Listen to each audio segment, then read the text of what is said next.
नमस्कार साथियों, आज मैं फिर आपके समक्ष उपस्थित हूं एक नए वीडियो के साथ जिसमें मैं आपको बताऊंगा कि आखिरकार एनपीएस के नियम क्या होते हैं। जैसा कि आप सब जानते हैं कि कुछ समय पहले तक हम एनपीएस के अंतर्गत आते थे। वर्तमान में हम छत्तीसगढ़ सरकार कर्मचारी ओपीएस के अंतर्गत आ रहे हैं और उसके बाद हमको चुनाव करना है कि हम एनपीएस में जाएंगे कि ओपीएस में। तो आज मैं एनपीएस का डिटेल बताता हूं। मैं ये बताता हूं कि ये सारी जानकारी एनएसडीएल के ऑफिशियल वेबसाइट से सरकारी कर्मचारियों के लिए, जो स्टेट गवर्नमेंट के सरकारी कर्मचारी है उनके लिए जो नियम है वो डाउनलोड करके बताए जा रहे हैं, इसके आधार पर बताए जा रहे हैं। तो जरा सा भी इसमें कहीं पे कोई संशय की स्थिति नहीं है कि ये नियम है या नहीं है। आपके कार्यालय वाले अगर नहीं बता रहे हैं तो आप इसके आधार पर दावा कर सकते हैं। आप जब भी कहेंगे मैं ये दस्तावेज आपको प्रोवाइड करा दूंगा।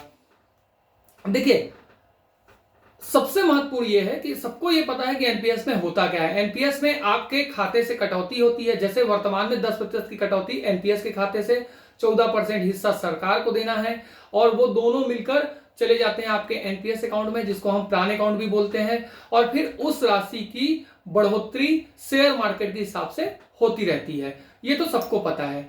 एग्जिट के लिए क्या रूल है, अपन इस पर चलते हैं। तो एग्जिट के लिए रूल है कि यदि नॉर्मल रिटायरमेंट हो रहा है या सेवानिवृत्ति हो रही है, जो कि शासन द्वारा कर दी जाती है, जिसको हम यहां छत्तीसगढ़ में अनिवार्य सेवानिवृत्ति कहते हैं।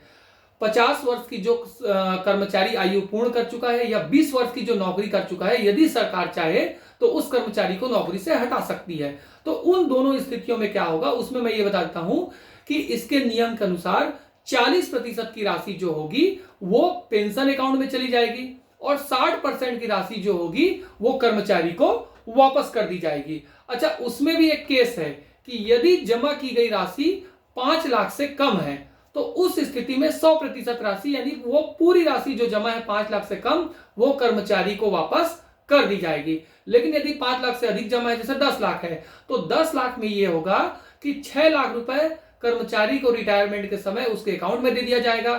4 लाख रुपए से उसका पेंशन निर्धारण होगा।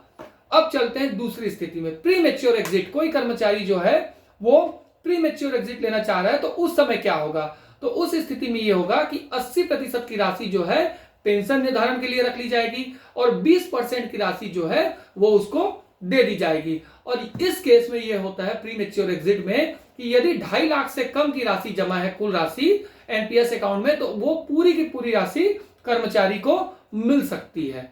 ये उसका नियम है। यानी 10 लाख रुपए यदि किसी कर्मचारी के जमा है, वो प्री मैच्योर एग्जिट लेना चाहता है एनपीएस से, तो उस स्थिति में यह होगा कि 80% राशि जो है वो चली जाएगी कहां? उसके पेंशन खाते में। 2 लाख रुपए जो होगी वो उसको मिल जाएगी कहां? कर्मचारी को उसके अकाउंट में। हम 10 लाख की बात कर रहे हैं। जब 10 लाख में 8 लाख जो है वो चला जाएगा पेंशन डिसाइड होने के लिए, 2 लाख उसको नगद हाथ में मिल जाएगा, मतलब उसके अकाउंट में। और यदि 2.5 लाख से कम की राशि जमा है तो उस स्थिति में पूरी राशि वापस ले सकता है। Exit upon death. डेथ की कंडीशन में क्या होता है? इसमें भी 80% की राशि जो है वो रख ली जाती है पेंशन के लिए, 20% की राशि वापस कर दी जाती है। और इसमें भी यही नियम है कि यदि 5 लाख से कम की राशि है तो पूरी राशि कर्मचारी के परिजनों को मिल जाएगी।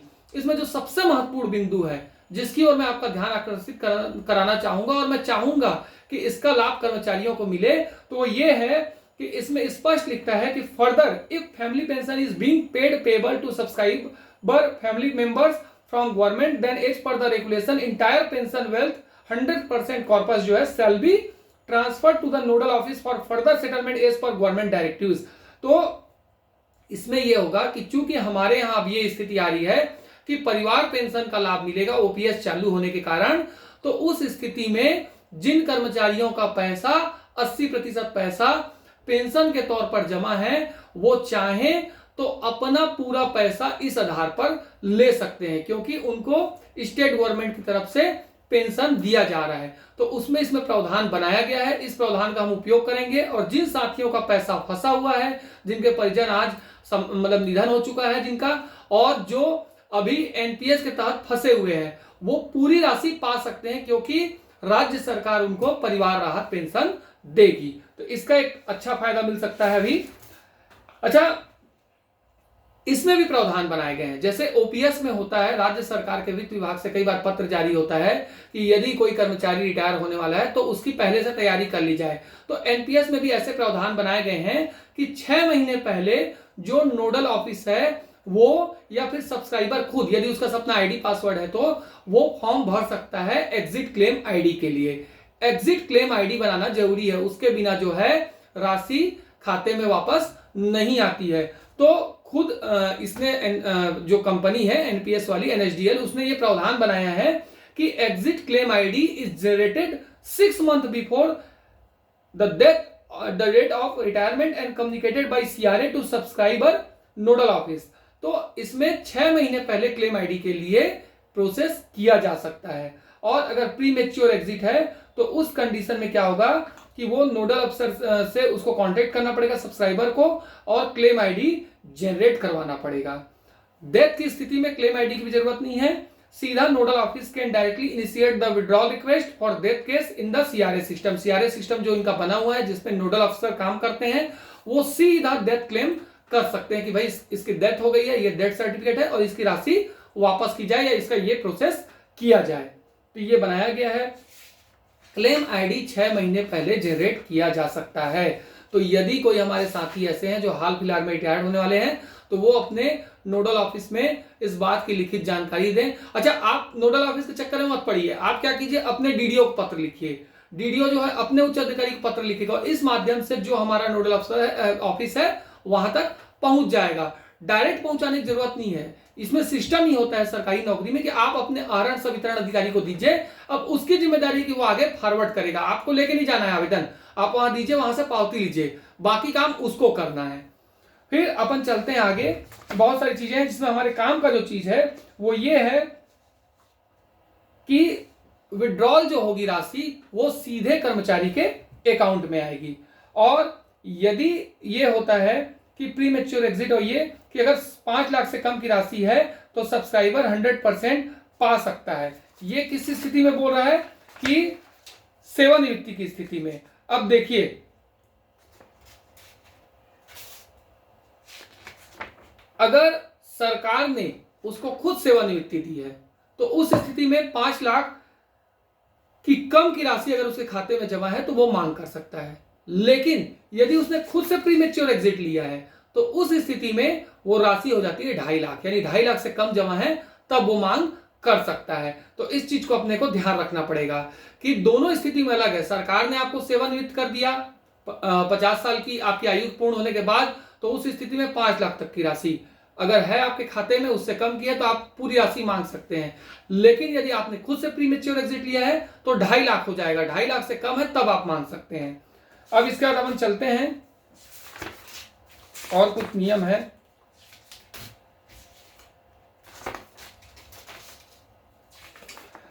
मैं एन्युटी को समझाना चाहूंगा और जो इसमें एन्युटी सर्विस प्रोवाइडर है उसका। देखिए, अभी के डेट में छत्तीसगढ़ में अगर हम बात करें तो कोई कर्मचारी रिटायर हो रहा है तो हो क्या रहा है, जैसे मान लो मैं कर्मचारी हूं, मैं रिटायर हो गया तो मुझे जो है ये बताया जाएगा मेरे कार्यालय द्वारा कि 2-3 कंपनियां, उसमें प्रमुख रूप से आईसीआईसीआई है और एक जो है आपका क्या बोलते हैं एचडीएफसी है, उसके कुछ प्लान है, वो प्लान आप ले लीजिए। तो मान लीजिए मेरे खाते में 4 लाख रुपए 80% के तौर पे जमा होते हैं, तो उस स्थिति में क्या किया जाएगा, उस 4 लाख रुपए को आईसीआईसीआई को दे दिया जाएगा और आईसीआईसीआई एक प्लान बताएगा, उस प्लान के तहत मुझे फिर पेंशन मिलेगा। ऐसा ही हो रहा है छत्तीसगढ़ में। अन्य जगहों पर कुछ और कंपनियां होंगी, लेकिन यहां पर प्रमुखता से आईसीआईसीआई और एचडीएफसी को ही दिया जा रहा है। दोनों प्राइवेट कंपनियां हैं, वही पेंशन निर्धारण करती है, उनसे आप एक प्लान ले लीजिए, उस प्लान के तहत आपका पेंशन निर्धारण होगा। देखिए, इससे दिक्कत क्या होती है मैं ये बताता हूं आपको कि जैसे हमारी एक साथी है नेहा मिश्रा, उनकी बहन की डेथ हुई। अब उनकी जो राशि थी तत्कालिक समय 2020 में, तो ये था कि उनकी राशि 2 लाख से अधिक थी, यानी लगभग वो 3.5 लाख के आसपास थी और उस समय का नियम जो था 2 लाख तक का था। जैसे अभी 5 लाख का नियम है तो उस समय 2 लाख से अगर ऊपर की राशि है तो आपका वापस नहीं होगा। तो उनकी जो राशि थी उसके अकॉर्डिंग उनको 20% दे दिया गया और 80% जो कि 2,85,343 रुपए 76 पैसे था उसको डाल दिया गया। बोला गया कि ये एनपीएस के पेंशन अकाउंट में जाएगा।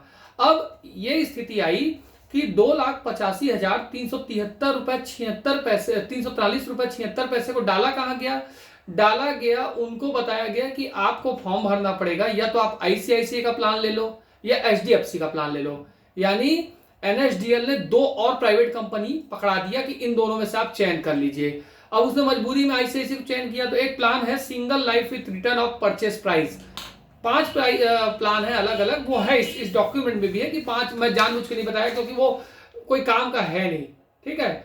अलग अलग प्रकार के प्लान है, लगभग सबके वही हाल है। तो उसमें एक प्लान इन्होंने आईसीआईसीआई से चूज किया कि single life with return of purchase price करके ये प्लान है, हमको दे दीजिए। क्या करेगा आदमी, वो तो ऐसे ही परेशान है, उसको जो बताते हैं वैसा हाँ कह देता है मजबूरी में।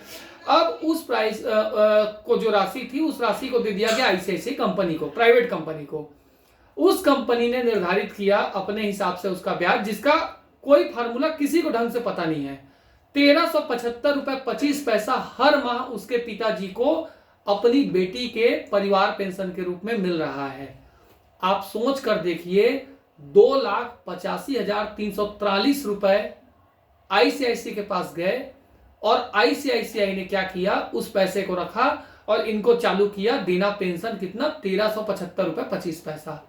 सिंपल कैलकुलेट कर लीजिए, आज के डेट में फिक्स डिपॉजिट का जो ब्याज है मिनिमम 6.5% है। अगर ये लोग उस पैसे को खुद पाते और खुद भी फिक्स डिपॉजिट में रख देते तो उनका इंटरेस्ट जो बनता 6.5% के हिसाब से साल भर का 18,547 रुपए बनता।